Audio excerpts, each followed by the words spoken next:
Salah seorang Presiden Republik Indonesia, Bapak Yusuf Habibie, pernah mengatakan bahwa kesuksesan itu bukan milik orang pintar, teman-teman. Tetapi kesuksesan itu adalah milik mereka yang senantiasa berusaha. Assalamualaikum warahmatullahi wabarakatuh.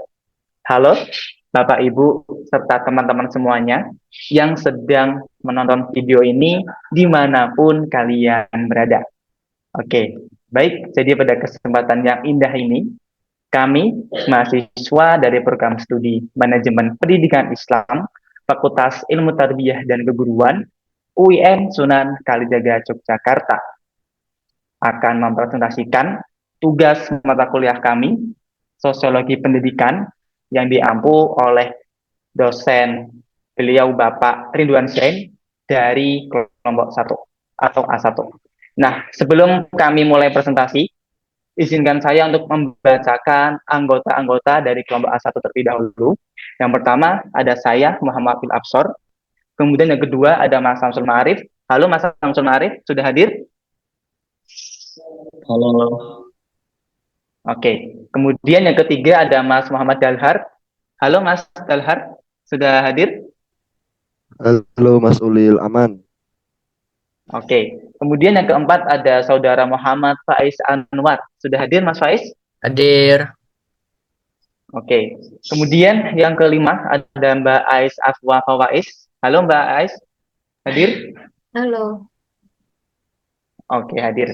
Kemudian yang keenam ada Mas Muhammad Naufal Dafaul Haq. Halo Mas Naufal, Halo, hadir Mas. hadir? Oke. Kemudian lanjut yang ketujuh ada Mas Muhammad Rizky Aditya Prayoga. Hadir? Hadir Mas Ulil. Oke. Kemudian yang kedelapan ada Mbak Ananda Amalia Romadona. Hadir Mbak Ananda? Halo? hadir. Oke. Kemudian yang terakhir ada Saudara Nova Andrian Agustianto. Apakah sudah hadir Mas Andre? Hadir Mas. Oke, siap. Lengkap ya. Oke. Baik, selanjutnya adalah materi yang akan kami presentasikan adalah tentang pengembangan dalam sosiologi pendidikan yang mana ditulis oleh salah seorang tokoh yang bernama Thomas Boronsky Nasimah Hasan tahun 2020. Oke, selanjutnya masuk di bagian pendahuluan. Nah, berbicara tentang sosiologi, pasti identik dengan salah seorang tokoh yang bernama Ibnu Khaldun. Nah, jadi Ibnu Khaldun ini adalah salah seorang tokoh pertama yang menulis buku-buku tentang abad pertengahan atau kurang lebih sekitar abad ke-14. Nah, beliau adalah salah seorang tokoh yang terkenal dengan kajian-kajian di dalam bukunya tentang sosiologi. Bahkan orang-orang di belahan Eropa juga mengenal beliau berkat tulisannya beliau yang berjudul Al-Muqaddimah.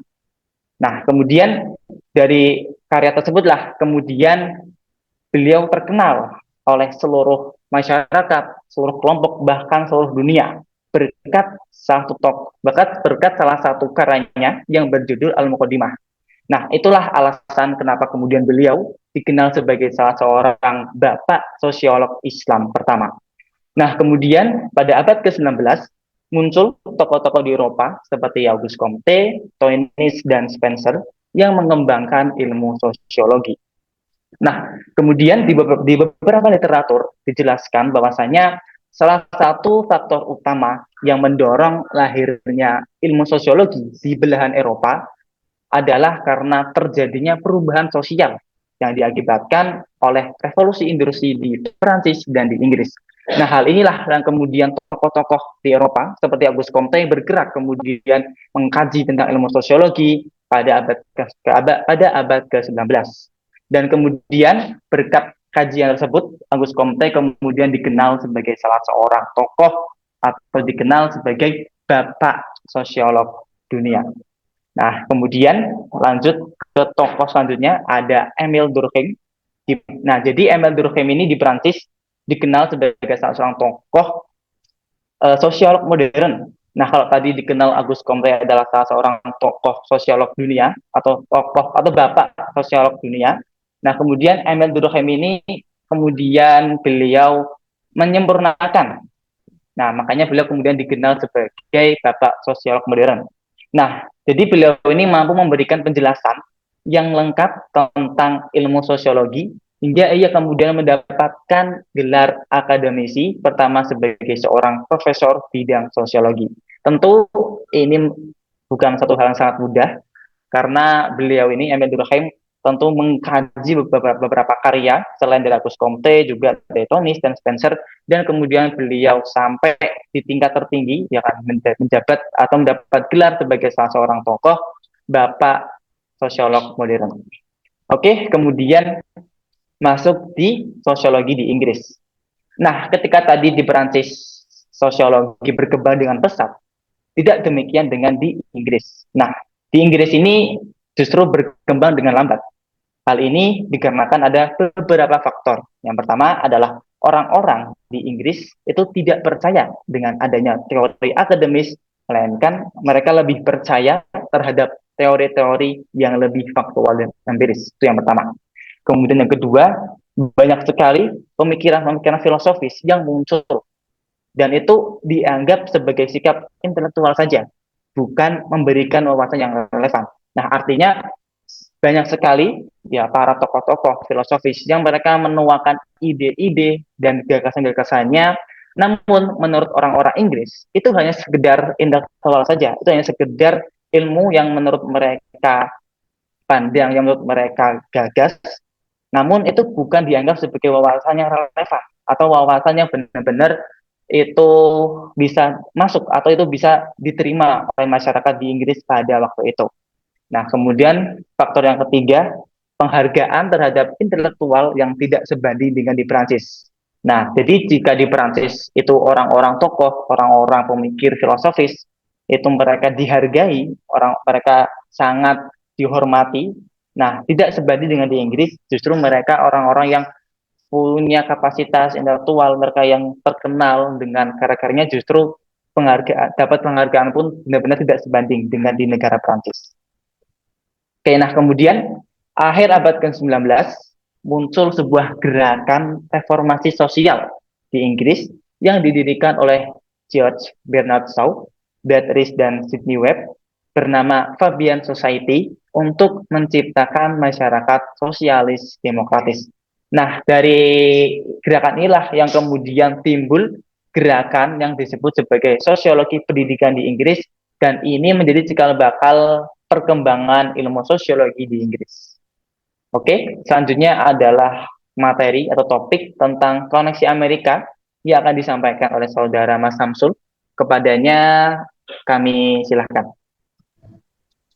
Terima kasih kepada moderator yang telah mempersilahkan waktu kepada saya. Selanjutnya yaitu koneksi Amerika. Tadi itu dijelaskan mengenai sosiologi di Prancis maupun sosiologi di Inggris. Sekarang ada namanya koneksi Amerika. Pada sebab ini itu membahas peran teori fungsionalisme struktural dalam kaitannya dengan perkembangan sosial. Sebelum itu, saya ingin menjelaskan mengenai teori struktural fungsional. Itu menjelaskan bahwasanya setiap manusia pasti akan berhubungan dengan manusia lainnya. Dan juga fungsi manusia itu berbeda-beda.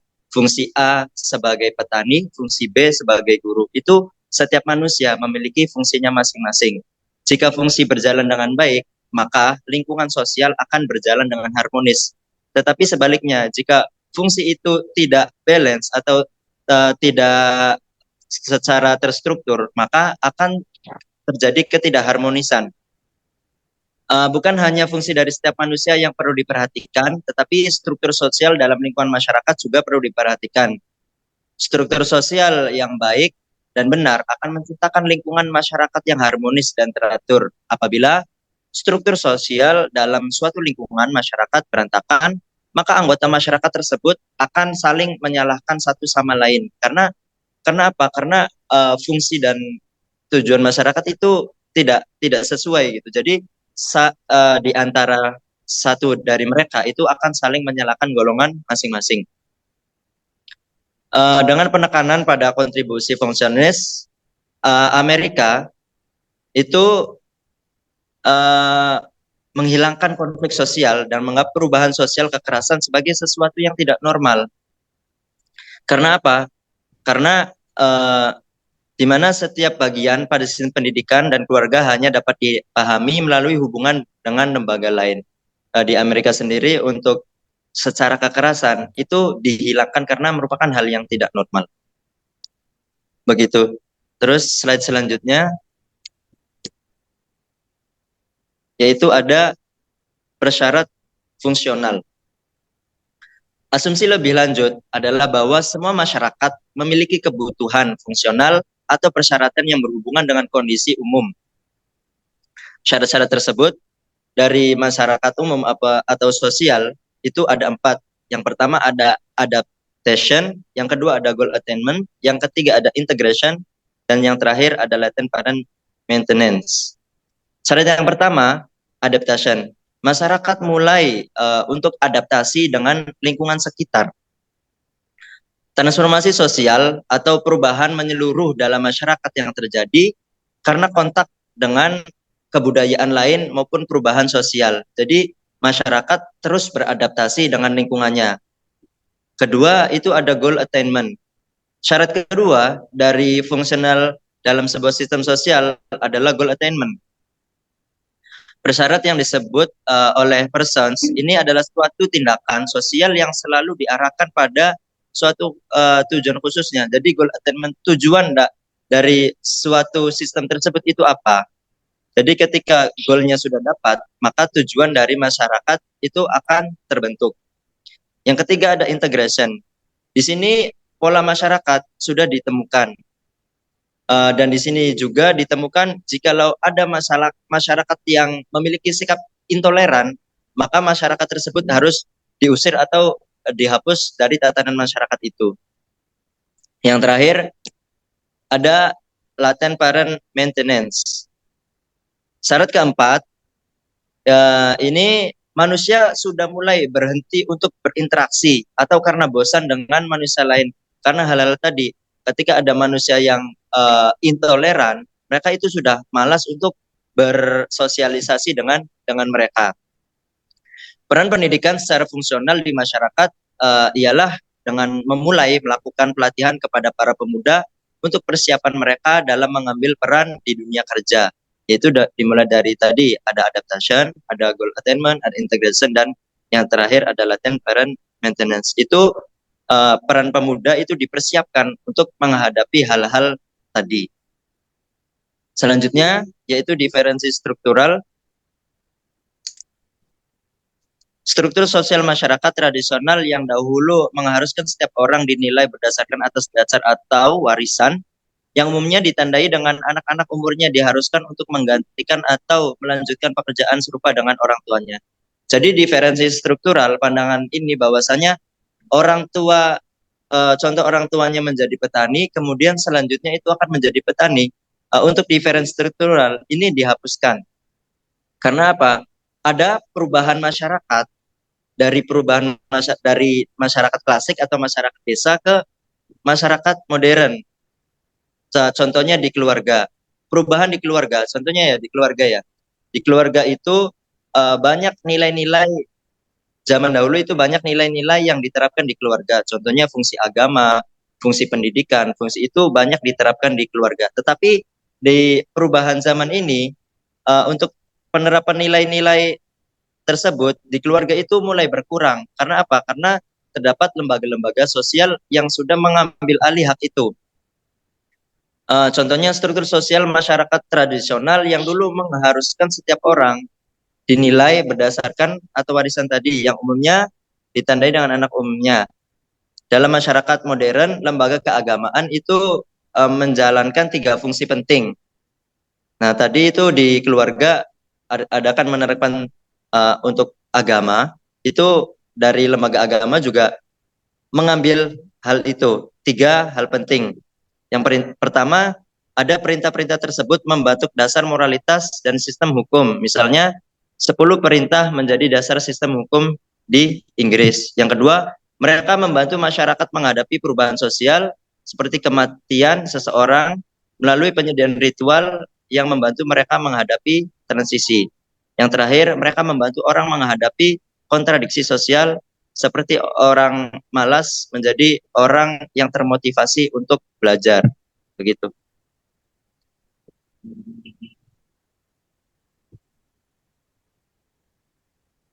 Oke, selanjutnya materi tentang pendidikan dan stratifikasi yang akan disampaikan oleh Saudara Dalhar. Kepadanya kami persilahkan. Oke, baik. Sebelumnya saya ucapkan terima kasih kepada Mas Ulil selaku moderator dan juga salam sapa buat teman-teman semua. Poin yang pertama yaitu mengenai pendidikan dan stratifikasi. Jadi sebelum kita mengkaji lebih dalam, kita perlu pahami dulu mengenai prinsip stratifikasi itu sendiri. Nah, yang pertama kali diterbitkan pada tahun 1945, yang mana bahwasanya di dalam stratifikasi ataupun secara maknanya itu mengenai pembedaan antar kelas-kelas kayak gitu. Jadi makanya kenapa kaum struktur fungsionalis ataupun yang dicetuskan oleh Parson itu sendiri, mereka menganggap bahwasanya ketidaksetaraan itu merupakan hal yang normal ataupun adanya kelas-kelas sosial ataupun pembeda-pembeda sosial itu merupakan hal yang normal karena semua itu memiliki fungsinya masing-masing seperti yang disampaikan oleh Mas Arif tadi kayak gitu. Nah, ketika kita tarik ke dalam pendidikan ya, di dalam suatu pendidikan atau sistem pendidikan itu merupakan ada cara yang paling efektif untuk menilai ataupun melihat stratifikasi yang ada di dalamnya. Karena apa? Ketika kita melihat orang yang rajin untuk belajar, pasti mereka akan mendapatkan predikat di mana mereka yang berkompeten ataupun berbakat.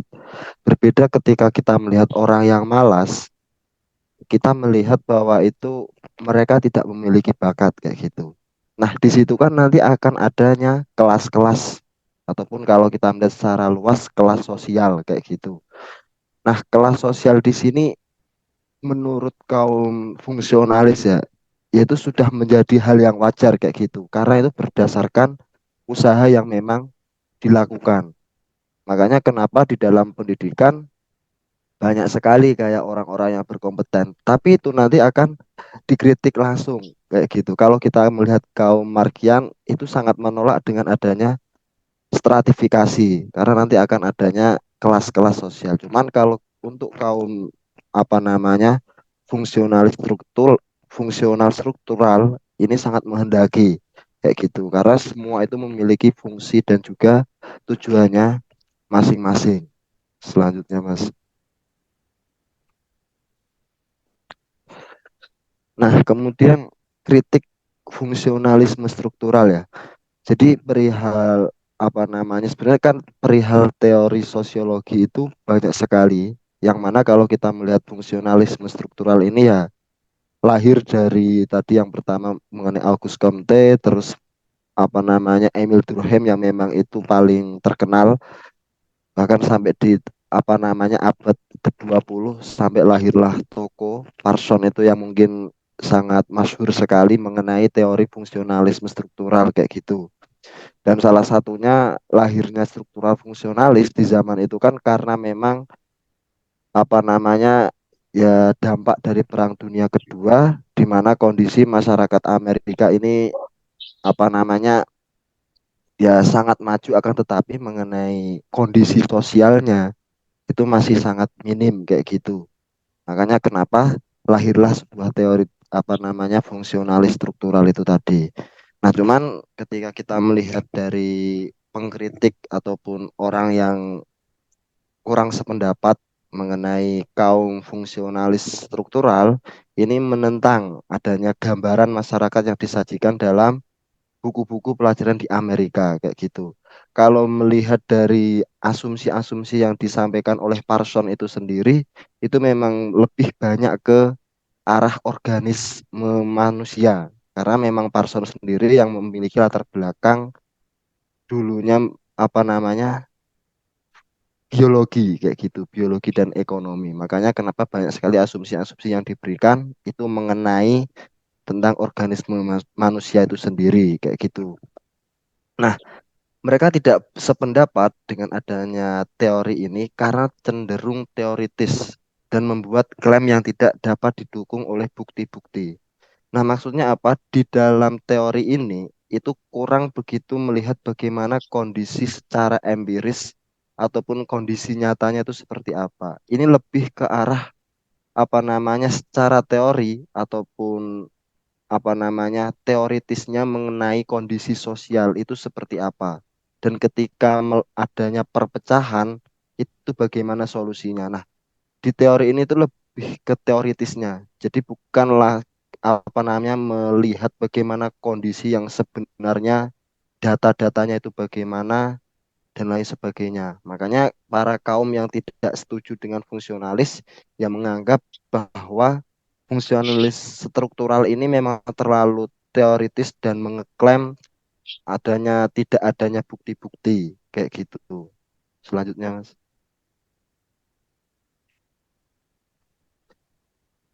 Kemudian melihat apa namanya kondisi masyarakat Amerika pada waktu itu di pertengahan abad ke-20.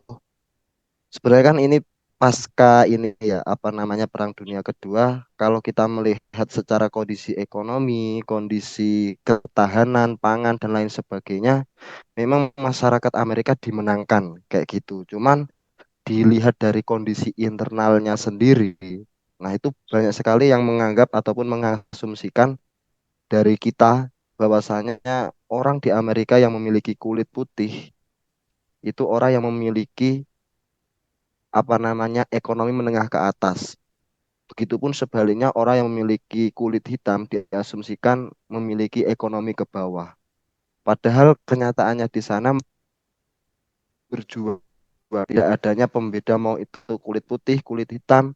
Kalau memang mereka tidak berjuang untuk mempertahankan hidup, ya itu sama aja kayak gitu. Kemudian persoalan masalah kesadaran akan ketidakadilan gerakan perempuan dan protes mahasiswa adalah beberapa contoh dari perubahan ini.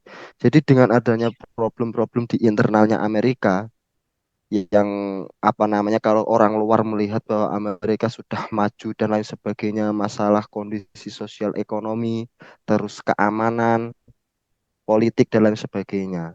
Cuma di internalnya mereka sendiri masih banyak sekali bentuk diskriminasi, bentuk ketidakadilan, sehingga di sana khususnya untuk gerakan-gerakan perempuan karena banyak sekali diskriminasi perempuan dianggap bahwa perempuan di sana tidak layak dan lain sebagainya kayak gitu. Makanya itu menjadi semangat khususnya buat mahasiswa yang ada di sana untuk memperjuangkan, untuk melakukan sebuah perubahan sosial di masyarakat itu sendiri. Baik, terima kasih kepada rekan saya yang telah menjelaskan mengenai subtopik sebelumnya, yakni terkait dengan pendidikan dan stratifikasi, mengkritik fungsionalisme struktural, dan masyarakat Amerika pada pertengahan abad ke-20. Nah, tadi kan kita membahas mengenai hal-hal yang terjadi dalam dunia sosiologi, terutama sosiologi pendidikan di Amerika. Nah, di sini saya akan menjelaskan mengenai bagaimana sih perubahan fenomena sosiologi pendidikan di benua Eropa, tepatnya di Inggris. Untuk subtopik pertama yaitu aritmatika politik. Pada era 1940-an hingga 1970-an, para sosiolog dan pembuat kebijakan di Inggris memiliki hubungan yang erat dalam mengidentifikasi defisit atau jarak dan masalah yang timbul pada kelompok kelas yang gagal atau kelompok kelas pekerja.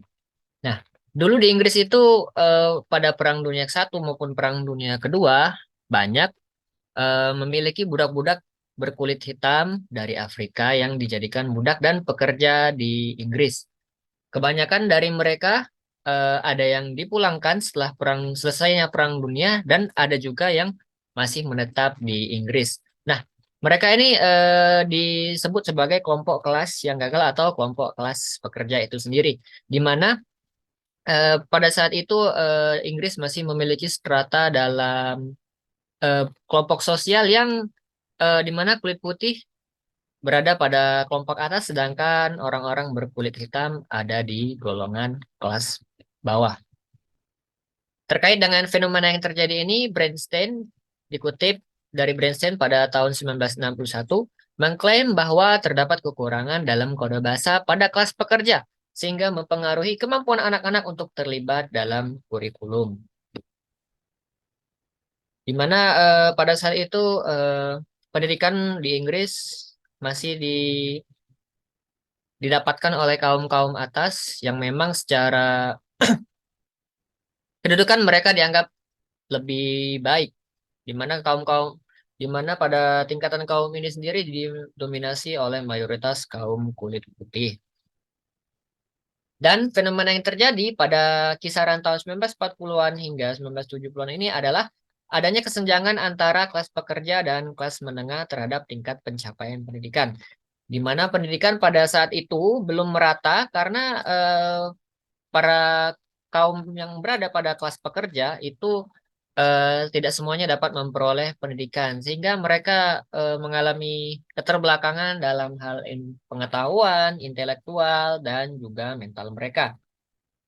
Sehingga pada tahapan ini, peran negara amat diperlukan untuk membantu menyetarkan masyarakat dan sistem pendidikan. Tentunya ketika melihat Inggris di zaman sekarang, di mana mereka mulai menerima imigran, menghargai keberadaan mereka, dan menyamaratakan hak mereka dengan warga kulit putih. Nah, pada zaman dahulu, pemerintah masih minim dalam untuk menyelesaikan masalah tersebut. Salah satu contoh dalam menyetarakan masyarakat dan sistem pendidikan, yakni dengan ada sebuah fenomena di mana dua partai utama secara diam-diam menyetujui untuk mengaplikasikan negara kesejahteraan untuk mencapai masyarakat yang adil melalui area prioritas pendidikan. Di mana hal ini menjadi inisiasi dari pemerintah untuk menyamaratakan masyarakat baik dalam sistem pendidikan maupun strata sosialnya. Selanjutnya, pergeseran ke kiri dalam sosiologi di Inggris. Nah, pergeseran ke kiri artinya sesuatu hal yang dikatakan berlawanan dengan apa yang pemerintah inginkan atau pemerintah bawa. Yakni pergeseran ke kiri artinya adalah kita mengusung sesuatu yang berbeda dari apa yang pemerintah buat untuk kebijakan tersebut. Di mana perkembangan sosiologi pendidikan di Inggris mengalami pergeseran ke kiri. Ia berfokus pada perbedaan prestasi pendidikan dan mobilitas sosial kelas pekerja dan kelas menengah. Akibat terjadinya pergeseran ke kiri dari sosiologi Inggris ini, lahirlah New Sociology of Education yang mengambil pendekatan lebih radikal dan kritis terhadap sistem kesejahteraan dan masyarakat kapitalis. Di mana pada New Sociology of Education ini dia bersifat lebih radikal atau melawan dalam bentuk yang frontal dan juga menentang kebijakan sistem kesejahteraan dan masyarakat kapitalis itu sendiri. Hal ini ditandai dengan adanya dua partai besar yang mengadopsi ide neoliberal, yakni Partai Konservatif dan Partai Buruh yang mengutamakan daya saing ekonomi dan sistem pendidikan berorientasi pasar. Di mana pada sistem ekonomi neoliberal ini, seseorang yang memiliki kekayaan lebih atau seseorang yang memiliki kedudukan tinggi itu berbeda dengan orang-orang yang memiliki kedudukan rendah atau kondisi ekonomi mereka berada pada tingkatan menengah ke bawah. Sehingga siapa yang mempunyai uang, itu dia akan menguasai pasar. Dan siapa yang tidak memiliki uang, maka mereka tetap akan berada di kelas bawah. McLaren mengidentifikasi penggunaan rasisme, homofobia, xenofobia, dan seksisme oleh kelas kapitalis sebagai penghalang dalam perjuangan kelas, terutama pada kelas menengah dan kelas pekerja ini atau kelas bawah. Ketika mereka memecah belah dan menaklukkan kelas pekerja, iya. Jadi berkat adanya New Sociology of Education ini, orang-orang kelas pekerja itu semakin susah untuk memperoleh hak dan kewajibannya di masyarakat. Namun McLaren juga memberikan solusi dalam mengatasi hambatan ini, bahwa intelektual militan atau penjuang intelektual harus menunjukkan melalui pedagogi kritis bahwa hubungan kelas yang eksploitatif adalah akar penyebab permasalahan ini. Ya, hubungan antara kaum atas dan kaum bawah itu hendaknya diperjuangkan untuk memiliki kesetaraan dalam masyarakat, meskipun yang satu kaya dan yang satu miskin. Kita harus menyatukan bahwa keduanya itu sama-sama makhluk sosial yang ada di suatu masyarakat yang memiliki kewajiban dan hak yang sama sebagai warga negara.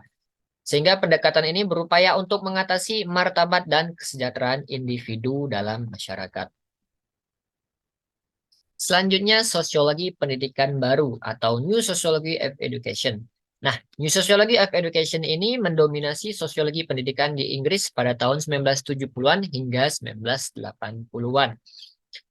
Dikutip dari BAL tahun 2004, menyatakan ada 3 isu utama dalam New Sociology of Education yang itu berfokus pada teori neo-Marxis tentang reproduksi kapitalis dalam hubungan kerja dan kelas. Di mana sistem kapitalis ini sendiri setiap tahun pasti eksis dalam mengatur dan juga mempengaruhi hubungan kerja dan kelas masyarakat di suatu negara.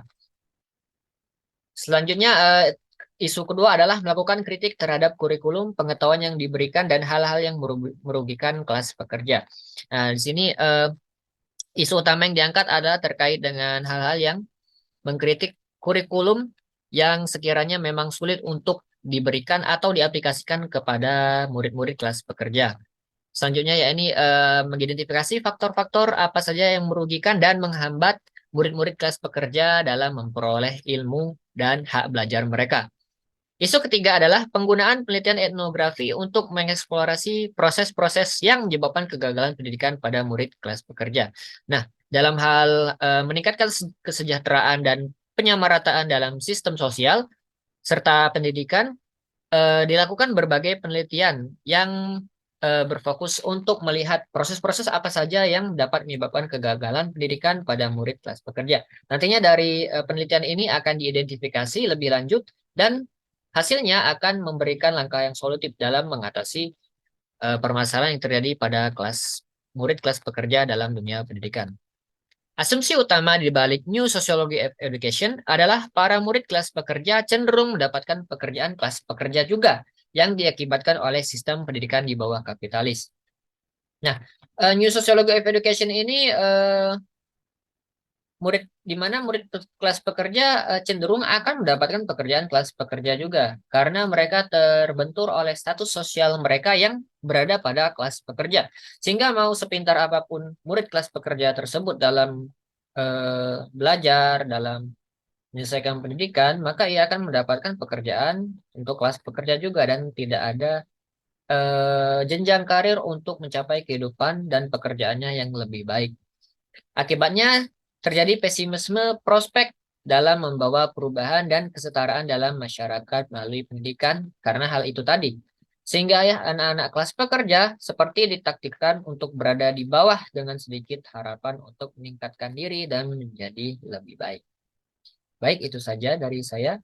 Selanjutnya akan dijelaskan oleh teman saya, Mbak Is. Terima kasih.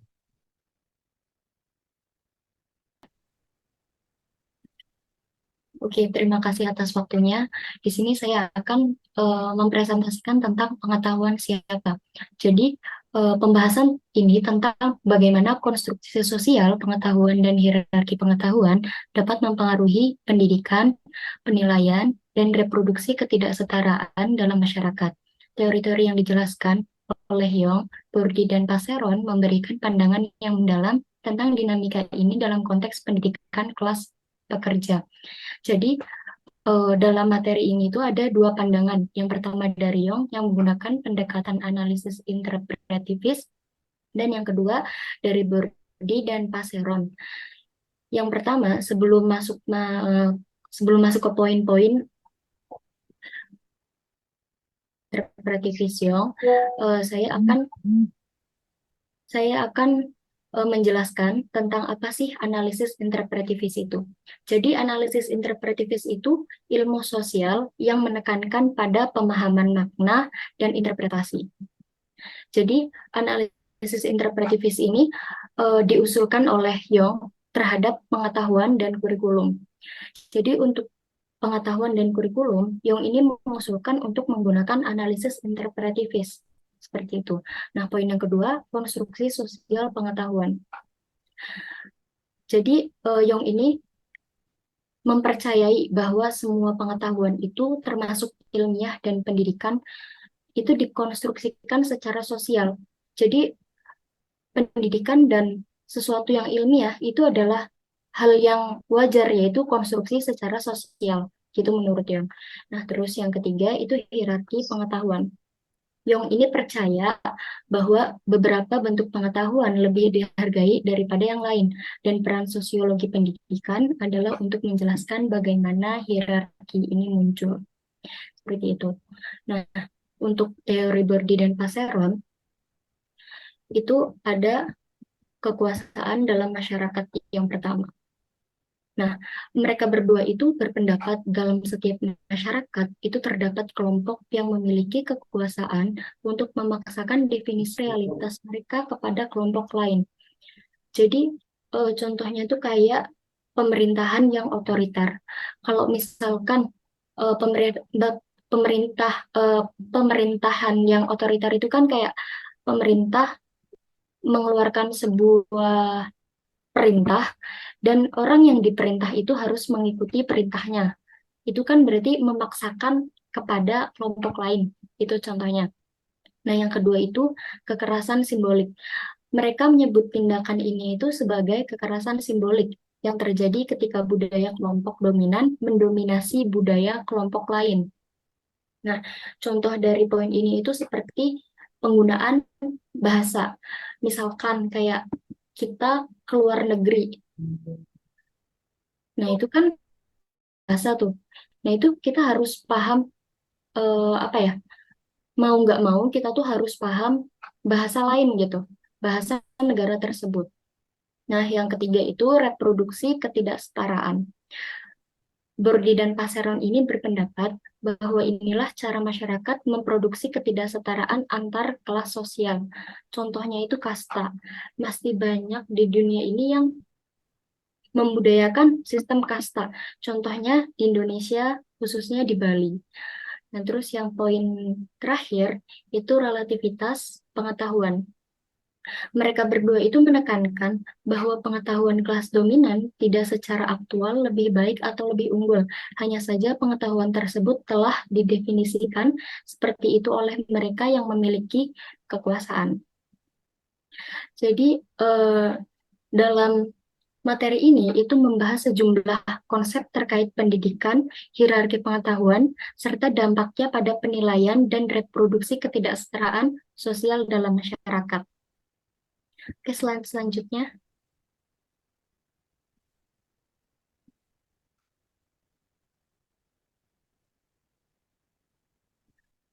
Nah, yang kedua tentang masalah relativisme.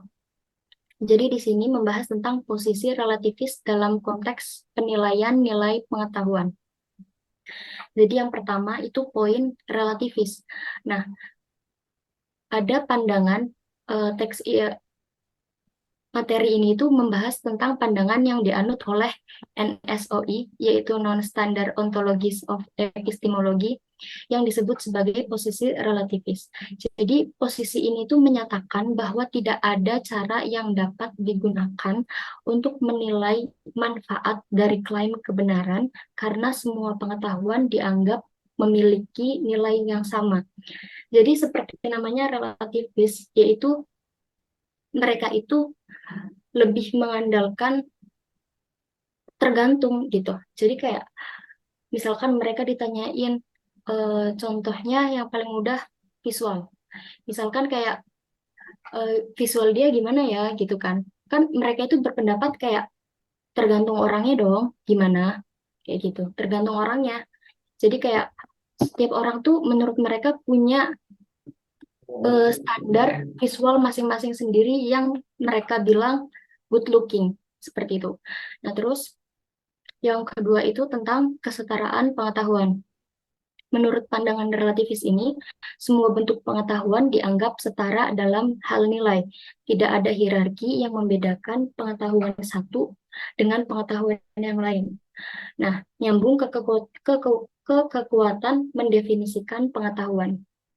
Jadi ada perbedaan yang signifikan antara beberapa kelompok yang memiliki kekuatan untuk mendefinisikan pengetahuan mereka sebagai lebih unggul, lebih valid, atau lebih benar daripada yang lain. Sebenarnya dalam hal ini saya mempunyai pandangan yang sama gitu. Itu tuh relatif, dan menurut saya semua pengetahuan itu nilainya sama, kecuali kita lihat dari konteksnya.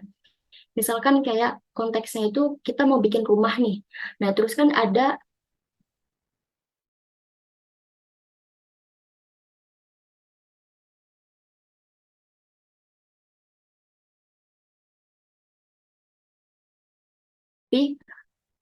kita lihat konteksnya dulu. Kita pengen bangun rumah, berarti kita makanya arsitek, bukan seni. Kalau misalkan seni itu tentang keindahannya.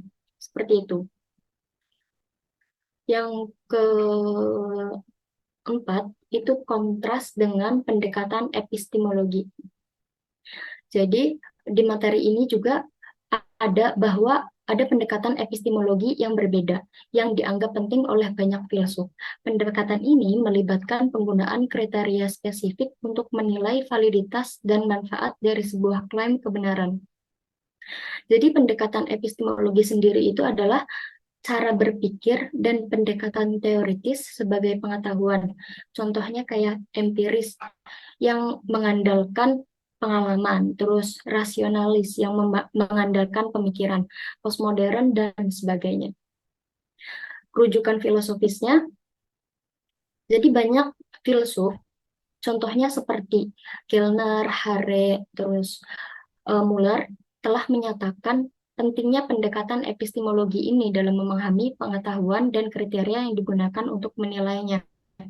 Jadi kan karena relativis ini tuh nggak punya standar baik buruk, terus standar penilaian. Jadi itu tuh nggak ada yang bisa disebut dengan kayak, kan kita juga butuh untuk membedah suatu ilmu pengetahuan itu, epistemologi itu butuh gitu loh. Kayak nggak bisa kita ngandelin cuma relatif, karena kita tuh harus menetapkan standar itu sendiri. Kayak contohnya yang biasa dipakai itu kan seperti rasionalis dan empiris.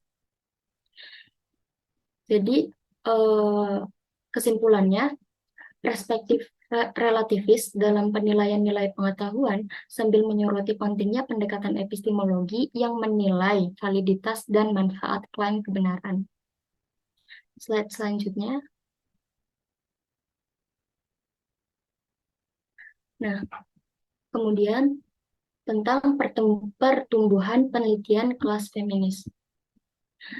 Sebelumnya, penelitian ini itu ada karena penelitian sosiologi sebelumnya itu banyak yang mengabaikan perempuan dan kelompok terpinggirkan lainnya. Jadi materi ini menguraikan bagaimana pendekatan interaksionis Willis dan penelitian feminis telah memainkan peran penting dalam menggali isu-isu kesetaraan gender dan konstruksi sosial perbedaan gender, serta bagaimana penelitian ini telah membantu mendorong perubahan dalam masyarakat untuk mencapai kesetaraan gender dalam pendidikan dan pekerjaan. Jadi Willis ini mengusulkan pendekatan interaksionis untuk feminis gitu. Ini tuh jadi gelombang baru para feminis dan teori sudut pandang. Jadi untuk interaksionis sendiri itu ilmu sosial yang menekankan pentingnya interaksi sosial dalam memahami perilaku manusia, pembentukan identitas, sama karakter manusia. Nah, yang pertama itu dampak kaum feminis. Kaum feminis itu telah banyak memberikan signifikan baru pada bidang sosiologi. Jadi dampaknya itu mereka itu kayak menciptakan kayak ada yang namanya sosiologi keluarga. Nah, di sosiologi keluarga itu ada, jadi kayak ada struktur keluarga, terus kayak fungsi dan tujuan itu apa, kayak pembagian tugas gitu, itu yang menciptakan itu kaum feminis. Nah, terus ada studi gender juga. Mereka juga mengembangkan teori penindasan seksual dan menentang pandangan esensialis tentang perbedaan gender. Nah, terus konstruksi sosial perbedaan gender, feminis ini menyoroti bahwa perbedaan gender ini dikonstruksikan secara sosial melalui faktor sosialis, peran gender, dan keberadaan hubungan patriarki. Mereka itu menawarkan alternatif terhadap penjelasan biologis tentang ketidaksetaraan gender. Poin ketiga, studi kasus feminis.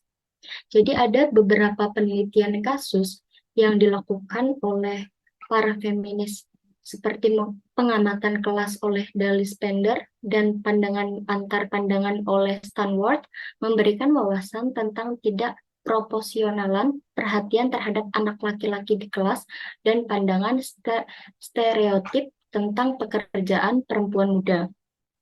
Judy Samuel juga menyoroti bagaimana bahasa ilmu pengetahuan dalam buku pelajaran memperkuat pandangan tradisional bahwa ilmu pengetahuan adalah pelajaran untuk anak laki-laki. Nah, poin selanjutnya, peran penting penelitian feminis. Jadi, ada sebagian besar bukti yang dihasilkan oleh penelitian feminis ini yang mungkin tidak akan terungkap dengan metode penelitian tradisional yang berfokus pada pengumpulan data sumatif seperti hasil ujian dan tingkat kelulusan. Penelitian feminis ini telah menyediakan informasi penting bagi gerakan perempuan dalam perjuangan mereka untuk kesetaraan gender di bidang pendidikan dan pekerjaan. Yang terakhir, kontribusi untuk kesetaraan gender.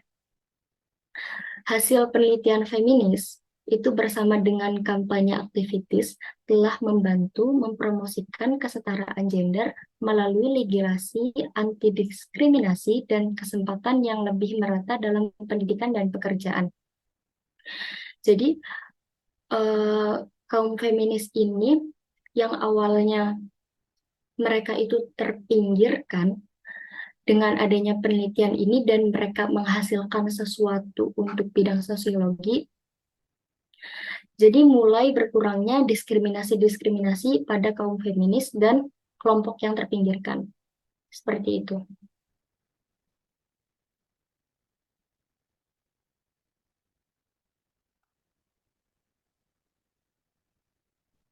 Oke, baik. Terima kasih kepada Mbak Ais atas pemaparan materinya. Nah, selanjutnya materi akan disampaikan oleh Mas Naval. Kepadanya kami persilahkan. Terima kasih atas kesempatannya. Untuk materi selanjutnya yaitu mengenai postmodern. Di sini postmodernisme ini sebagai kritik terhadap penindasan dan dominasi dalam praktek pencerahan atau praktek dalam masa Renaissance.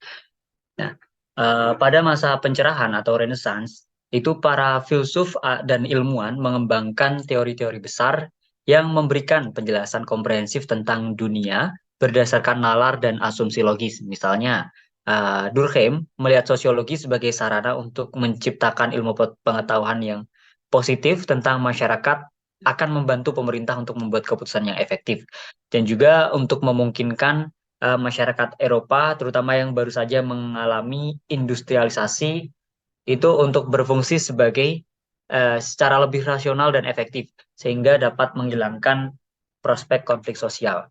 Seperti yang kita lihat bahwasanya para filsuf selama berabad-abad itu telah didorong oleh keinginan untuk menemukan kebenaran dalam bentuk pengetahuan dasar, yang mana kebenaran dasar tersebut dapat dipercaya dan diyakini keberadaannya. Khususnya pada masa pencerahan atau Renaissance itu terjadi pergeseran cara berpikir yang dari cara berpikir tradisional seperti tahayul ke cara berpikir yang rasional dan empiris atau pengetahuan berbasis bukti, yang mana semua itu menjadi lebih berpengaruh sebagai dasar sosial dan fisik. Juga pada masa Renaissance itu para filsuf dan ilmuwan mengembangkan teori-teori besar dan memberikan pengetahuan secara komprehensif. Next, Mas. Antara postmodern dan postmodernisme, apa sih perbedaannya menurut Lyotard 1979 sampai 1984? Istilah postmodern sudah ada sejak awal tahun 1960-an, yang mana pada periode sejarah yang dipengaruhi oleh perubahan-perubahan sosial, budaya, dan ekonomi, serta berakhirnya asumsi modernis tentang kepastian dan penolakan terhadap keyakinan teologis tentang kemajuan, seperti yang diwakili dalam teori-teori besar yang muncul pada masa pencerahan. Sedangkan postmodernisme ini adalah kritik teoritis terhadap perubahan-perubahan yang disebutkan di atas, dan melibatkan analisis dan deskripsi kondisi pasca modern. Hal ini termasuk penekanan pada peniadaan hubungan konvensional, kelas, dan bentuk identitas kolektif lainnya. Penekanan pada pembedaan individu dan konsumsi itu merupakan sebagai cara penciptaan identitas, menurut Pakowski dan Waters pada tahun 1996. Dan pemeriksaan bentuk pengetahuan dan kekuasaan yang digunakan oleh negara-negara modern dan lembaga-lembaga untuk mengklasifikasikan, mendisiplinkan, dan mengatur populasi, bagian dari upaya mereka untuk mengatur dunia. Next. Postmodernisme dan pendidikan. Ini ada karya penting User dan Edward pada tahun 1994. Postmodernisme dan pendidikan ini mengeksplorasi hubungan yang kompleks antara keduanya gitu. Mereka berpendapat bahwa tidak ada satupun sikap postmodernisme tentang pendidikan, tetapi ada kritik yang lazim dalam wacana postmodernisme, yaitu tentang cita-cita pencerahan dan tentang pendidikan sebagai sarana untuk menciptakan masyarakat yang rasional dan bebas. Kontribusi dari Michael Foucault ini pada pasca strukturalis yang berfokus pada struktur bahasa dan analisa wacana, memainkan peran penting dalam membentuk pemahaman postmodern tentang pendidikan. Beliau yaitu Michael Foucault itu dia menentang gagasan dalam membentuk pemahaman postmodern tentang pendidikan, menentang gagasan konvensional tentang pengetahuan, kemajuan, dan sifat pembebasan pendidikan. Sementara banyak ahli postmodernisme melihat perbedaan yang kualitatif, yang jelas. Tetapi Foucault menekankan kesinambungan di antara kedua era ini. Namun, perlu dicatat bahwa beberapa penafsir seperti Stephen Ball tahun 2013 ini tidak secara tegas mengkategorikan Foucault sebagai seorang postmodernis. Next, Mas.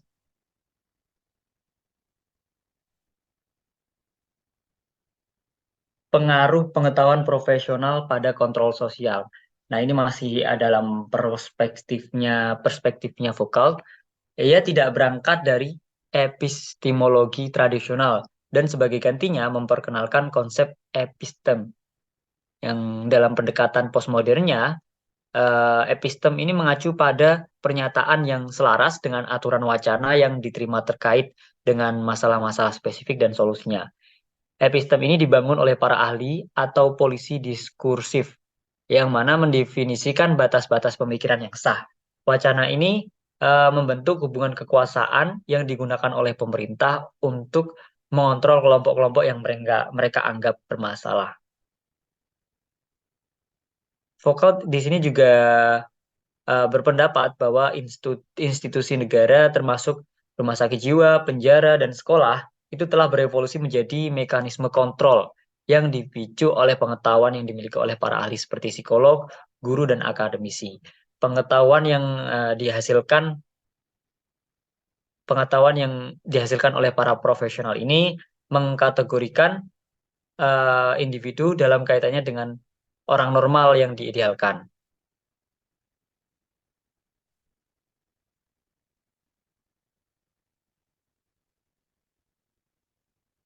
Lalu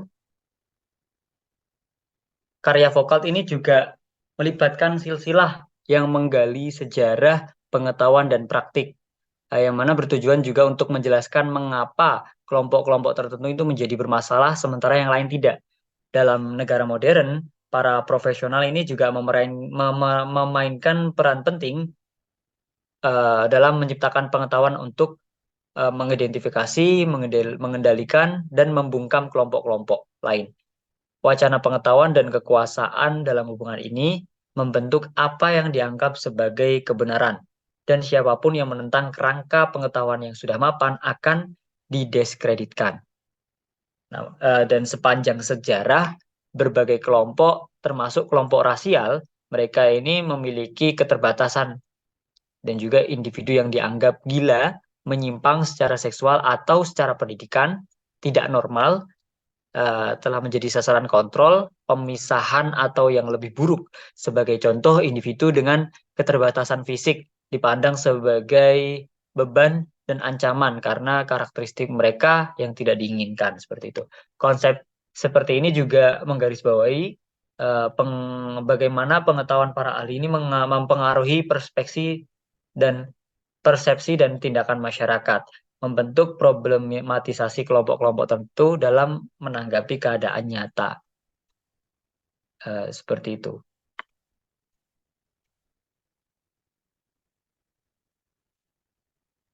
Oke, baik. Terima kasih kepada Mas Noval atas pemaparan materinya. Selanjutnya, materi yang disampaikan oleh saudara Mas Yoga. Kepadanya kami persilahkan.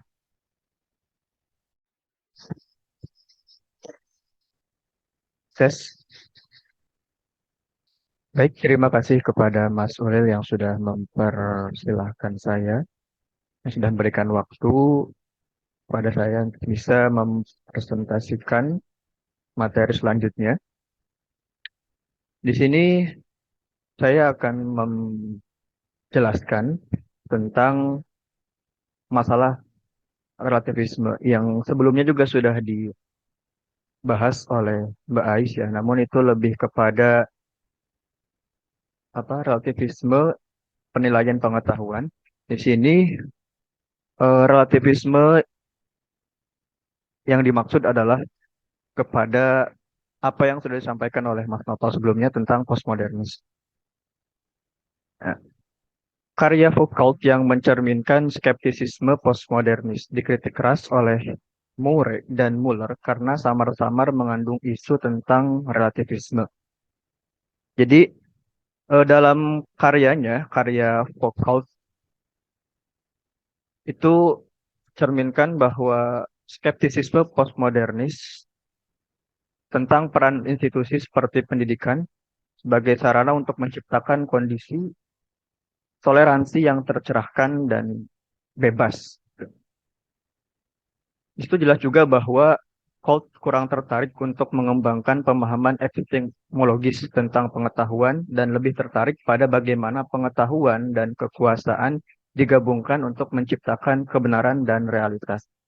Ya, jadi saya ulangi lagi apa yang dijelaskan oleh Mas Noval bahwa Foucault dalam pandangannya itu lebih cenderung lebih tertarik gitu untuk mengembangkan pemahaman epistemologis.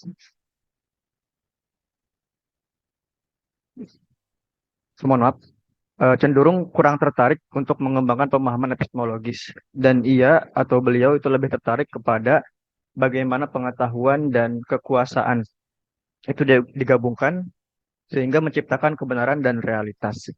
Nah, dari karya yang tersebut atau pandangan yang tersebut sebenarnya tadi kritik keras oleh Murray dan Muller karena dianggap mengandung unsur atau isu tentang relativisme. Nah, relativisme sendiri mungkin tadi sudah dibahas sedikit oleh Mbak Ais ya, bahwa relativisme itu kan berasal dari kata relatif yang artinya tergantung. Ya. Bahkan dari literatur yang saya baca bahwa relativisme adalah sebuah paham yang menyatakan bahwa kebenaran itu adalah sesuatu yang tidak mutlak atau disebut dengan relatif. Nah, paham ini dengan kata lain menyatakan bahwa kebenaran yang saya anggap atau kebenaran yang dianggap oleh orang tertentu itu belum tentu dianggap benar oleh orang lainnya. Misal saya menganggap benar bahwa minum dengan berdiri itu tidak masalah. Nah, menurut Mbak Ais atau Mbak Ananda mungkin itu sebaliknya. Nah, sehingga dapat disimpulkan bahwa relativisme ini bersifat subjektif, bukan objektif. Seperti itu. Nah, berkaitan dengan gagasan dari Foucault tadi ya, kaum postmodernis cenderung menganut pandangan bahwa ada banyak kebenaran yang bergantung pada sudut pandang tertentu dari kelompok-kelompok tertentu, akan tetapi relativisme epistemik seperti itu tidak menyeratkan posisi relativisme moral. Itu menurut Husserl dan Edward. Jadi ketika Foucault dalam karyanya menyatakan bahwa atau cenderung lebih tertarik kepada kekuasaan dan pengetahuan, yang itu akhirnya dikritik atau menimbulkan pro kontra, yang mana dari kubu kontra itu oleh Murray dan Muller karena dianggap mengandung isu tentang relativisme. Sebaliknya, menurut Husserl dan Edwards, sekalipun kaum postmodernis itu menganut pandangan relativisme, namun relativisme yang mereka anut tersebut tidak mengarah kepada relativisme yang sifatnya moral gitu, yang mengandung unsur moral. Contohnya seperti yang sudah dijelaskan oleh Mbak Ais tadi kan itu berkenaan dengan pendidikan, dengan pengetahuan. Lain halnya ketika memang relativisme itu mengandung unsur atau mengarah kepada nilai-nilai moral. Seperti apakah kita boleh membunuh atau kita boleh mencuri jika kaum atau orang-orang yang memiliki paham relativisme ekstrim mungkin ia akan menyatakan bahwa itu tergantung kepada pendapat masing-masing individu. Dan contohnya mungkin ya bisa kita ketahui ateis dan juga agnostik yang mereka tidak mempercayai atau meyakini adanya Tuhan. Sehingga hukum-hukum yang itu sifatnya moral kan, bagi mereka itu tidaklah mutlak. Jadi sekalipun itu sudah jelas dalilnya gitu atau rujukannya bahwa membunuh itu dilarang, tidak boleh, bahwa mencuri itu tidak boleh, bagi kaum relativisme ekstrim itu kembali kepada pandangan atau ya pandangan dari masing-masing individu. Gitu. Kemudian lain halnya ada juga sebelum ke selanjutnya, ada pandangan dari Richard Rorty. Beliau berpendapat bahwa relativisme itu terbagi menjadi dua hal. Ada yang merusak dan tidak merusak. Ya tadi nyambung dengan apa yang sudah saya jelaskan sebelumnya bahwa relativisme yang merusak itu ya tadi yang berkaitan dengan hal-hal moral. Karena akan berbahaya jika setiap atau tindakan yang itu berdasarkan dari Tuhan, namun dianggap sebagai sesuatu yang relatif, itu akan menimbulkan dampak yang sangat tidak bisa dihindarkan nantinya. Sedangkan yang relativisme yang tidak merusak itu yang masih aman-aman aja gitu, yang sifatnya yang masih mengandung unsur-unsur keduniawian gitu, kayak pengetahuan, sosial dan lain sebagainya. Next, Mas.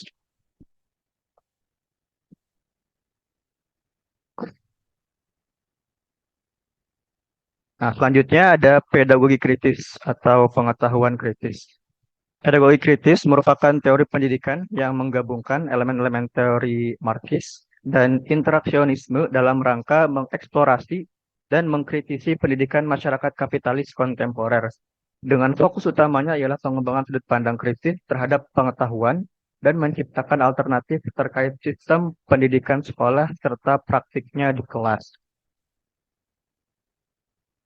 Sejarah pedagogi kritis tentu tidak terlepas dari kontribusi Paulo Freire yang mulai dikenal karena karyanya tentang program literasi orang dewasa di Brazil pada tahun 1960-an. Nah, berbicara tentang pedagogi kritis ya atau pendidikan kritis, tentu tokoh yang terkenal dalam pan ilmu ini adalah Paulo Freire. Sedikit mengulas atau menjelaskan tentang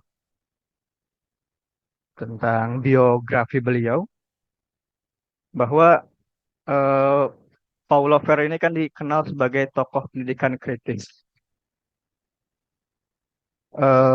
Latar belakangnya adalah, jika teman-teman tahu bahwa di Lampung itu ada yang namanya Taman Waikambas. Di sana ada, kita bisa melihat gajah-gajah itu bisa bermain sepak bola, kita bisa menemui gajah sambil mengelilingi hutan dan lain sebagainya. Yang itu artinya gajah tersebut jinak dan bersahabat dengan manusia. Pertanyaannya, kok bisa gajah itu jinak dan segitu akrabnya dengan manusia? Ternyata gajah-gajah di sana disekolahkan. Mereka diajari eh, untuk ya tadi untuk melakukan aktivitas yang diarahkan oleh mentornya gitu. Dan ketika si gajah itu melakukan instruksi sesuai dengan apa yang dikatakan oleh mentornya, ia akan diberi hadiah, diberi makanan mungkin. Sedangkan ketika si gajah tersebut melakukan kesalahan, maka ia akan diberi hukuman dengan dicambuk dan lain sebagainya. Nah, sistem pembelajaran atau sekolah gajah tersebut nyatanya juga diterapkan dalam sekolah pada anak-anak, pada kita gitu. Dimana ketika si anak itu berprestasi, maka ia akan mendapatkan penghargaan. Ia akan diberi bintang jika di taman kanak-kanak gitu ya, bintang 3, bintang 5. Baliknya ketika si anak itu melakukan kesalahan, ia akan diberi hukuman yang setimpal. Nah, menurut Paulo Freire, sistem pendidikan yang seperti itu tuh eh, nggak bener lah gitu. Karena dari pengalaman beliau sendiri gitu, beliau kan lahir di Recife, Brazil pada tahun 1921 dari keluarga menengah. Namun pada saat itu kebetulan terjadi krisis ekonomi sehingga keluarganya itu miskin. Dan keluarga Paulo Freire ini kan ketika jatuh miskin otomatis ya makan juga susah. Dan ketika si beliau ini masuk dunia sekolah gitu, masuk bangku sekolah, karena nggak punya makanan, akhirnya ngerasa lapar dan belajar pun nggak fokus. Sehingga ia dianggap oleh anak-anak lain atau orang-orang lain itu sebagai anak yang mempunyai kelainan gitu. Padahal sebenarnya beliau nggak bodoh, beliau juga eh, bisa memahami setiap pelajaran yang diberikan oleh gurunya. Hanya saja karena beliau lapar, sehingga fokusnya itu kurang, seperti itu. Dan ketika beliau jatuh miskin tersebut, akhirnya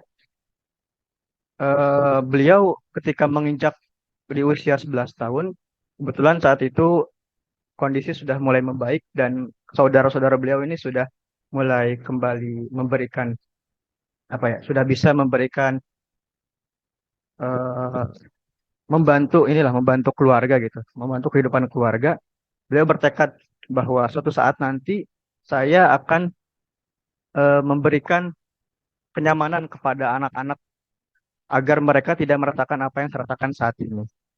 Sehingga saat itulah beliau menekuni pelajaran atau pendidikan di bidang bahasa, dan beliau bertekad untuk eh, apa ya, membuat program pemberantasan buta huruf gitu. Sampai akhirnya beliau dikenal sampai saat ini sebagai tokoh pendidikan kritis. Nah, dalam karya-karya beliau tersebut dapat disimpulkan terdapat 3 aspek kunci yang memperkaya pemahaman tentang pedagogi kritis. Yang pertama itu dialog. Jadi menurut beliau eh, dalam pendidikan gitu ya, terutama dalam pendidikan antara guru dengan murid itu harus ada dialog. Dalam proses pembelajaran itu harus ada dialog antara guru dengan murid. Jangan hanya si guru itu menjelaskan dan murid hanya mendengarkan. Dan itu juga sudah kita rasakan sepertinya di beberapa tahun sebelumnya gitu. Kemudian yang kedua, praksis ya. Ya, ini tindakan yang didasari oleh refleksi.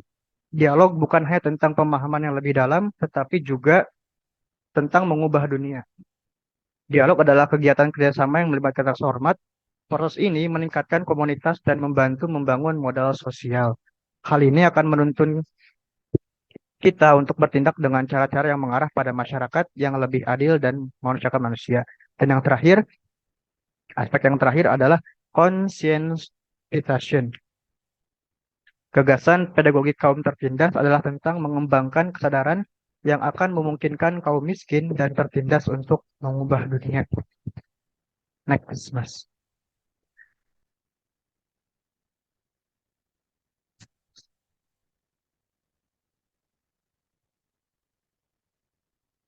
Terakhir, terkait perkembangan terbaru dalam pedagogi kritis.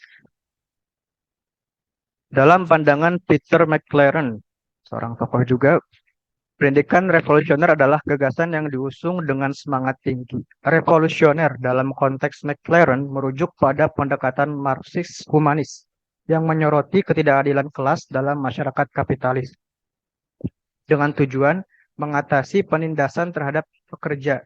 Fokusnya adalah mencari alternatif sosialis untuk menggantikan kapitalisme. Ya. Jadi dari eh, apa hasil hasil perjuangan dari Paulo Freire tadi kan terkait pedagogi kritis oleh McLaren kemudian dikembangkan dengan istilah pedagogi revolusioner yang mana beliau McLaren ini sangat bersemangat untuk mendukung pedagogi revolusioner. Jadi beliau ingin mengembangkan apa yang sudah dibangun gitu atau yang sudah dirintis oleh Paulo Freire dan itu semakin disesuaikan dengan keadaan keadaan zaman saat ini seperti itu. Ya harus ada apa namanya revolusi lah di setiap tahunnya seperti itu. Apalagi ini berkaitan dengan pendidikan atau pedagogi. Nah, menurutnya kaum postmodernis telah melupakan peran sentral kelas dalam masyarakat kapitalis maju dan telah mencapai jalan buntu secara politik dan intelektual. Nah, kenapa beliau ingin membuat suatu perkembangan dalam pedagogi kritis? Karena menurutnya kaum postmodernis yang tadi dijelaskan oleh Mas Noval itu, mereka sudah apa ya?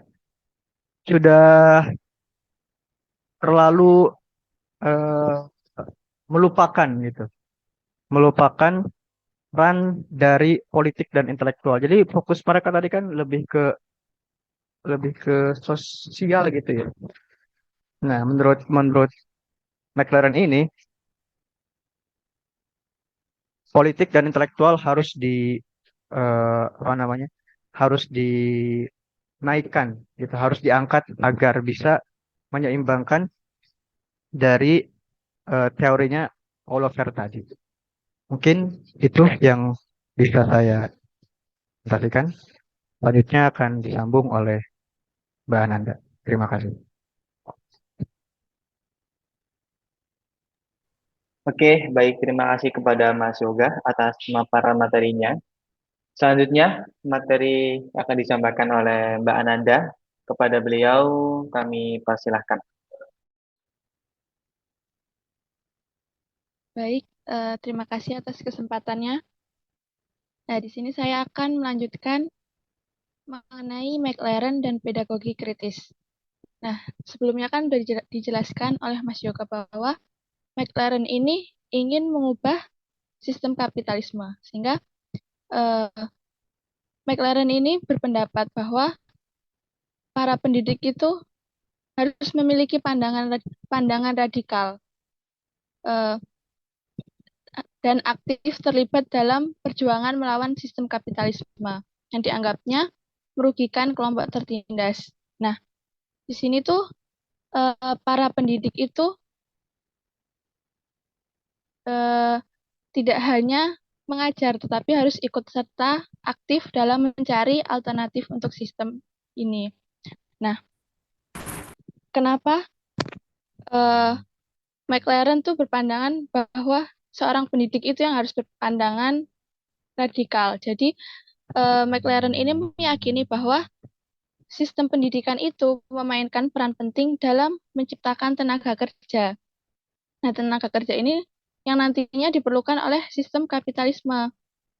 Sehingga sistem melalui pendidikan itu, individu itu dipersiapkan untuk menjadi bagian, mulai dari pendidik itu harus memiliki pandangan yang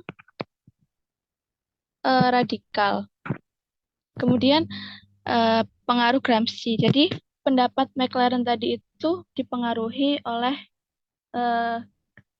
seorang tokoh bernama Gramsci. Gramsci ini seorang komunis Italia. Beliau ini menggambarkan sistem pendidikan itu sebagai bagian dari masyarakat sipil yang berbeda dengan ranah politik atau ekonomi. Jadi, masyarakat sipil ini itu mencakup aspek-aspek masyarakat yang tidak terkait langsung dengan pemerintahan atau ekonomi.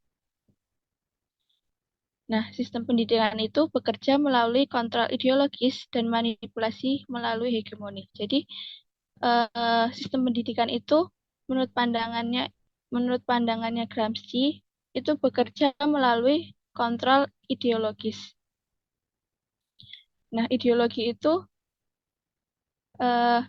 dapat diperkenalkan dan diperkuat dalam masyarakat itu melalui pendidikan. Nah, melalui sistem pendidikan juga itu bisa menciptakan sebuah hegemoni. Nah, selanjutnya ideologi dan hegemoni. Nah, jadi ideologi dan hegemoni ini tuh sebenarnya saling terikat. Nah, hegemoni itu merujuk pada dominasi dalam arti luas yang ditegakkan ketika kelas dominan itu mampu meyakinkan kelas pekerja untuk menerima ideologi mereka. Jadi, hegemoni ini tuh tidak hanya mengacu pada kekuasaan politik atau ekonomi, tetapi juga mencakup pengaruh yang lebih luas dalam masyarakat. Jadi, kelompok yang berkuasa itu mampu membuat orang-orang menerima pandangan dunia dan nilai-nilai yang mereka miliki. Nah, kelompok yang berkuasa ini kan membuat ide-ide mereka itu menjadi hal yang wajar bagi semua orang.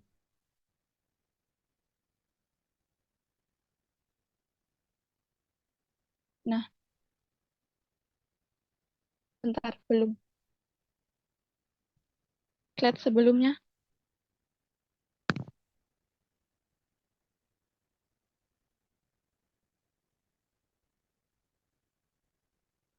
Nah,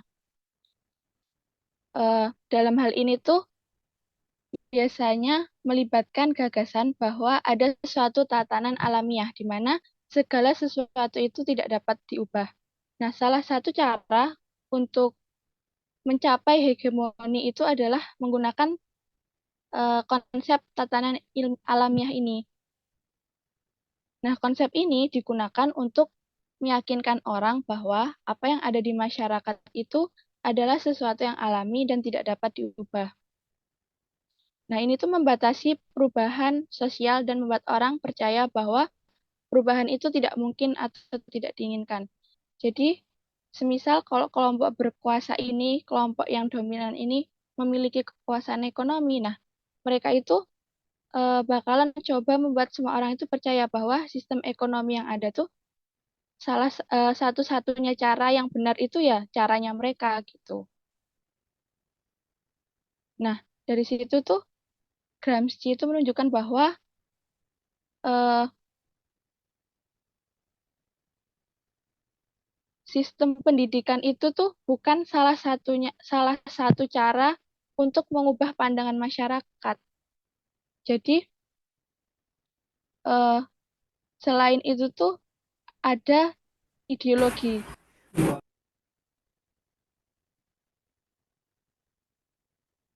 Nah, mereka itu ingin agar kita itu memahami bahwa pandangan dunia yang kita miliki itu dapat dipengaruhi oleh orang-orang yang memiliki kekuasaan dan bahwa kita bisa memikirkan cara-cara lain untuk mengatur masyarakat.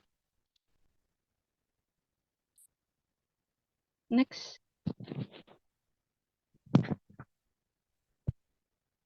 Nah, dalam melakukan perjuangan kelas sosial, McLaren itu memiliki beberapa hambatan untuk mencapai kesetaraan. Nah, yang pertama itu kaum liberal kiri yang lebih memperjuangkan kesejahteraan daripada mengubah masyarakat. Nah, McLaren ini tuh menganggap bahwa kaum liberal ini tuh sering menyuarakan kebebasan, tapi kebebasan itu tuh lebih fokus pada perubahan kapitalisme itu menjadi sistem yang lebih sosial, yaitu mendorong lebih banyak kesejahteraan bagi rakyat daripada mengubah masyarakat ini secara lebih mendasar. Jadi mereka itu lebih cenderung mendukung reformasi sosial dan kesejahteraan sebagai cara untuk memperbaiki kapitalisme daripada mencoba menggantikan kapitalisme dengan sistem yang berbeda. Kemudian hambatan yang kedua yaitu kapitalis itu mereka itu melakukan pembagian kelas pekerja. Nah, pembagian kelas pekerja ini mereka dengan memanfaatkan isu-isu diskriminasi seperti rasisme, homofobia, xenofobia, dan seksisme. Nah, jadi kelas kapitalis ini mengalihkan perhatian kelas pekerja dari kesamaan mereka sebagai kelas sosial dengan memanfaatkan perpecahan yang timbul akibat diskriminasi tersebut. Nah, kelas kapitalis itu menggunakan isu-isu diskriminasi ini tuh sebagai alat untuk memecah belah kelas pekerja atau masyarakat yang lebih luas. Nah, mereka itu memanfaatkan ketidaksetaraan yang ada dalam masyarakat untuk menciptakan konflik dan perpecahan.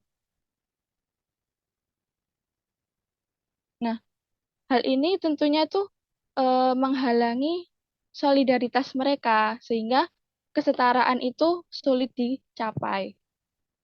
Nah, oleh karena itu McLaren memberikan solusi melalui peran intelektual militan. Nah, intelektual militan ini tuh dianggap sebagai individu yang memiliki pengetahuan, pemahaman, dan komitmen yang kuat terhadap perubahan sosial yang adil. Nah, mereka ini memegang peran penting dalam menghadapi masalah seperti perpecahan kelas oleh diskriminasi tadi. Nah, mereka diharapkan untuk menggunakan pendidikan kritis yang merupakan pendidikan yang mendorong orang untuk berpikir kritis tentang realitas sosial, untuk mengungkapkan bahwa hubungan kelas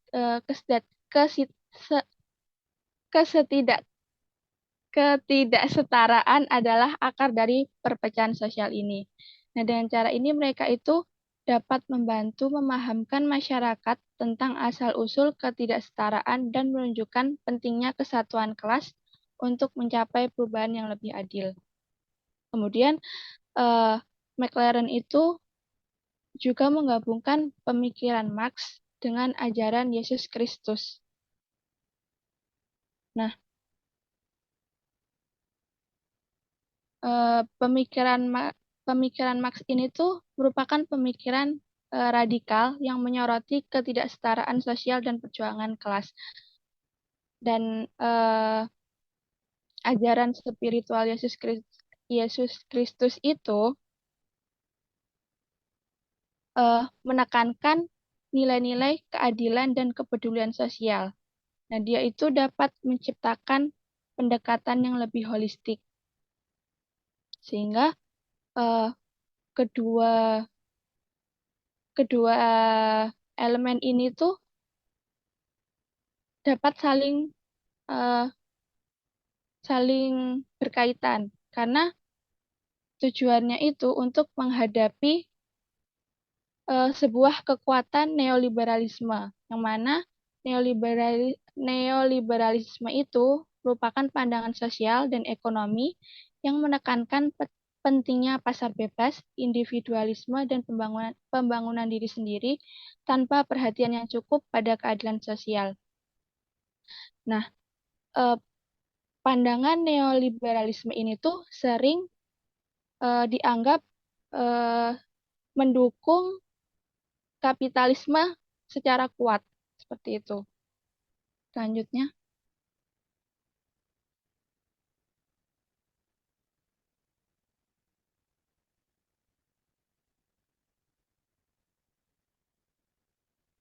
slide selanjutnya. Ya. Nah, yang selanjutnya yaitu tantangan yang terus berlanjut terhadap sosiologi utara yang hegemonik. Nah, jadi adanya hegemoni itu tuh terus berlanjut sampai pada pengakuan pengetahuan. Jadi pengetahuan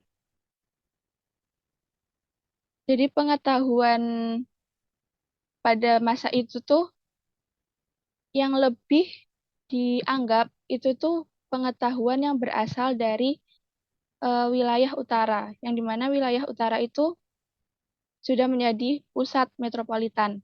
Nah, wilayah utara ini tuh melingkupi Amerika dan Eropa. Sehingga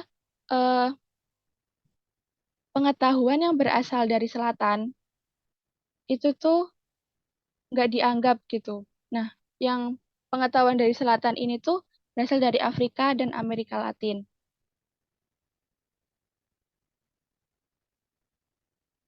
Nah,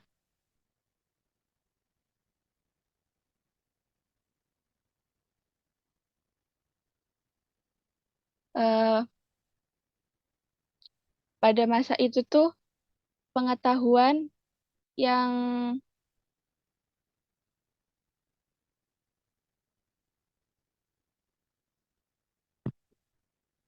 jadi gagasan para intelektual yang dianggap itu kan kayak dari James Coleman, Anthony Giddens, dan Pierre Bourdieu. Nah, ini tuh dianggap sebagai sosiolog terkemuka yang mewakili puncak sosiologi utara. Sehingga Paulo Freire dan McLaren itu melakukan pendekatan pedagogi kritis, yang dimana keduanya ini tuh mengusulkan pendekatan pendidikan yang sangat radikal. Nah, pendekatan yang sangat radikal ini kan membutuhkan pandangan kritis, sehingga mendorong kaum tertindas itu untuk memahami situasi mereka sendiri dan berperan aktif dalam proses pembebasan. Nah, Paulo Freire ini tuh menekankan pentingnya pemberdayaan kaum tertindas dengan membuat mereka menciptakan pemahaman mereka sendiri tentang dunia mereka melalui tindakan seperti memberi nama pada hal-hal di sekitar mereka. Ini tuh memberikan alat untuk memahami dan merumuskan solusi terhadap tantangan yang mereka hadapi, sehingga mereka itu mampu menciptakan kondisi untuk tindakan nyata yang mengarah pada pembebasan. Nah, dengan menciptakan pemahaman dan kesadaran yang lebih dalam tentang situasi mereka, Nah, individu ini tuh dapat mengambil tindakan yang akan membawa mereka menuju pembebasan dari ketidaksetaraan, ketidakadilan, dan penindasan. Sehingga dengan pendekatan ini tuh mampu menggeser fokus pengetahuan mereka dari yang awalnya dari wilayah utara ke kehidupan masyarakat yang ada di wilayah selatan. Seperti itu.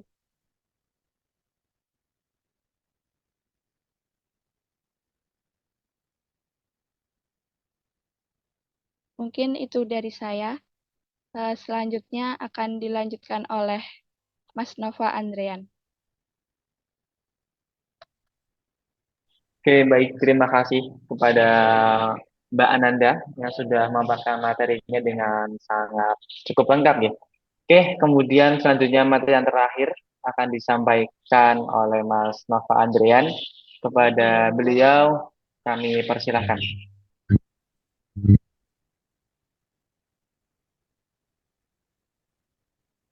Baik, sebelumnya terima kasih kepada Mas Solil selaku moderator telah memberikan saya kesempatan untuk memaparkan materi.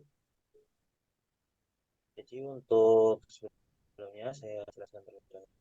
Untuk pembahasan di sini mengenai adalah tentang kritisisasi sosiologi awal dan metode penelitiannya. Saya membagi untuk poin-poinnya menjadi 5 poin. Oke, saya membagi untuk poin pembahasannya menjadi 5 dan langsung saja saya mulai untuk penjelasannya. Untuk yang pertama adalah bab yang kedua itu sudah membahas tentang peran Marx, Durkheim, dan Weber dalam menciptakan sosiologi. Mereka mengembangkan alat-alat intelektual untuk memahami modernisasi dan industrialisasi. Nah, seperti yang telah dijelaskan, jadi mereka mengembangkan alat-alat intelektual dan metode yang digunakan untuk memahami modernisasi dan industrialisasi yang merupakan titik fokus utama dari sosiologi tersebut. Nah, yang poin kedua, perspektif kritis oleh Cornell. Di sini Cornell mengutarakan bahwa dan menyoroti perlunya memahami sejarah perkembangan sosiologi secara mendalam. Penekanan pada pandangan Eropa dan Amerika telah menyebabkan keterbatasan dalam memahami isu-isu seperti gender, ras, seksualitas, dan kolonialisme. Jadi karena warisan sosiologi yang lebih luas dari berbagai budaya, terutama di Eropa dan Amerika, yang sering diabaikan atau dihapuskan, Connell berpendapat bahwa pandangan bahwa sosiologi hanyalah pencapaian orang Eropa dan kulit putih Amerika adalah salah. Ini telah menyebabkan pemahaman sosiologi menjadi terbatas, terutama dalam hal isu-isu seperti gender dan yang sudah disebutkan tadi, namun sekarang sering terlupakan. Lalu poin yang ketiga adalah penelitian sosiologi pada akhir abad ke-19 dan pada abad ke-20. Jadi pada abad tersebut, Connell mengutarakan pendapat penelitian ini menunjukkan bahwa hanya sebagian kecil dari penelitian tersebut yang berfokus pada isu-isu. Nah, sebelumnya saya bacakan terlebih dahulu. Maaf. Ada buku yang dikarang yang berjudul Sosiologik oleh Emil Durkheim dan timnya menunjukkan penelitian sosiologi dari seluruh dunia. Lebih banyak penelitian membahas topik masa lalu, koloni, dan masyarakat suku terpencil daripada isu-isu modernisasi. Dan pada abad ini itu sekitaran pada tahun 1898 sampai abad ke-1913. Pada isu-isu terkait industrialisasi dan modernisasi di Eropa dan Amerika, lebih dari setengahnya yaitu 2 kali lipat lebih banyak membahas topik-topik yang berhubungan dengan masa lalu seperti dunia kuno dan abad pertengahan, koloni masyarakat, suku terpencil, sihir, dan agama di timur dan timur jauh. Ini berarti bahwa penelitian sosiologi pada periode tersebut lebih banyak membahas hal-hal yang di masa lalu daripada masa industri saat ini. Lalu poin yang keempat adalah fokus perbedaan antara utara dan selatan. Jadi ini ada kaitannya dengan poin yang ketiga, bahwa sosiologi tidak hanya fokus pada modernisasi di Eropa dan Amerika, tetapi juga pada perbedaan antara masyarakat metropolitan di utara dan yang dianggap primitif di selatan. Lalu langsung saja poin yang kelima, yaitu pandangan evolusi sosial, teori awal menggunakan kerangka evolusi sosial dan beberapa pandangan rasis terhadap perbedaan masyarakat. Pengukuran budaya lain dengan standar Eropa, studi seperti yang dilakukan oleh Hobhouse atau Wheeler dan Ginsberg pada tahun 1915 mengukur budaya lain berdasarkan standar Eropa tanpa penelitian langsung di lapangan. Nah, sebenarnya saya jelaskan studi-studi seperti yang dilakukan oleh Hobhouse, lalu Wheeler dan Ginsberg pada tahun 1915 ini mengukur budaya lain berdasarkan standar Eropa, seperti tingkat ekonomi, terus sistem politik, keluarga, dan sosial. Nah, ini mengungkapkan, dan ini ungkapan ini tuh pandangan bahwa kemajuan manusia itu diukur dari perspektif Eropa. Hanya Eropa saja tanpa penelitian langsung di lapangan. Seperti itu. Selanjutnya, Mas.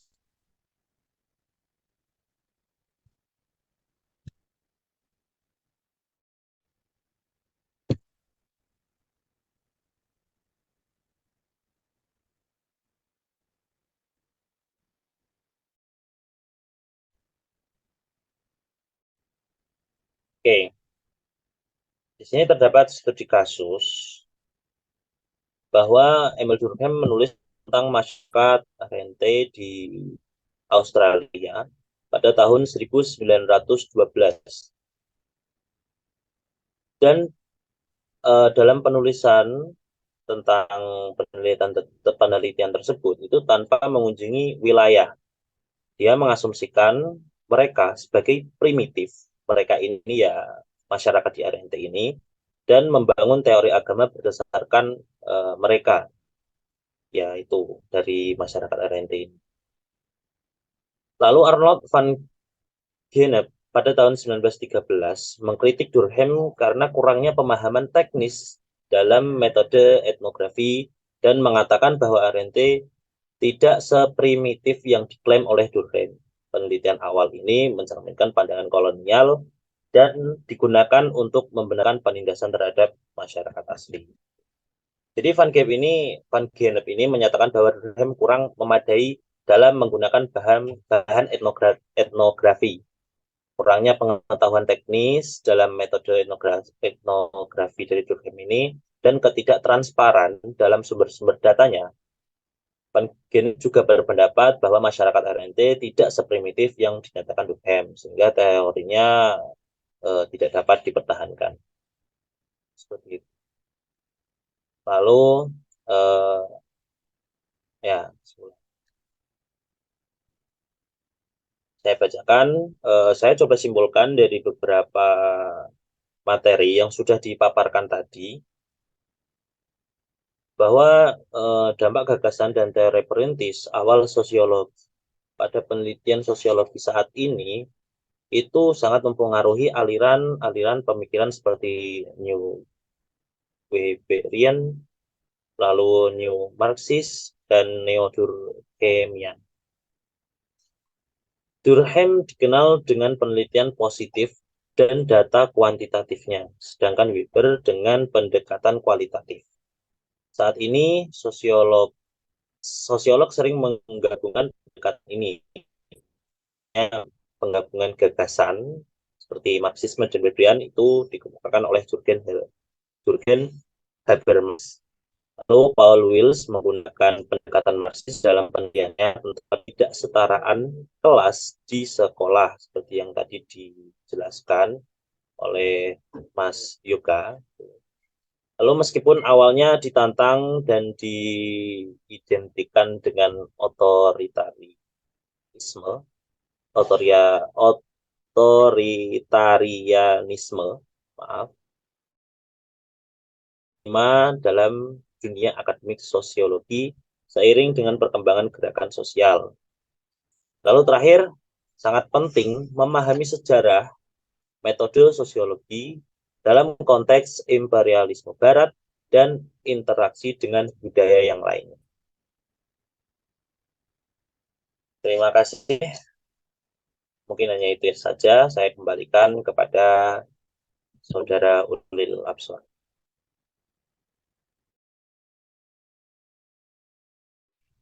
Oke, baik. Terima kasih kepada Mas Nafa Andrean yang sudah memaparkan materinya.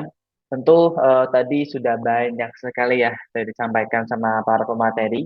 Ya kan, saya ucapkan terima kasih sebesar-besarnya kepada Mas Samsul Ma'arif, Mas Galahar, kemudian ada Mas Faiz, kemudian ada Mbak Ais, ada Mas Noval, ada Mas Yoga, ada Mbak Ananda, dan Mas Andre yang sudah memaparkan materinya dengan sangat luar biasa, sangat bagus sekali. Tentu semuanya itu menjadi satu hal yang sangat menarik dan bisa menjadi pelajaran bagi kita semua untuk mempelajari berbagai hal, terutama tadi ya mengenai topik materi yang disampaikan oleh teman-teman semuanya. Dan tentu saya Muhammad Fil Absor selaku moderator. Terima kasih atas segala perhatian. Mohon maaf jika ada kesalahan. Saya tutup dengan bacaan Alhamdulillah, Alhamdulillahirrahmanirrahim. Sekian presentasi dari kelompok A1. Wassalamualaikum warahmatullahi wabarakatuh.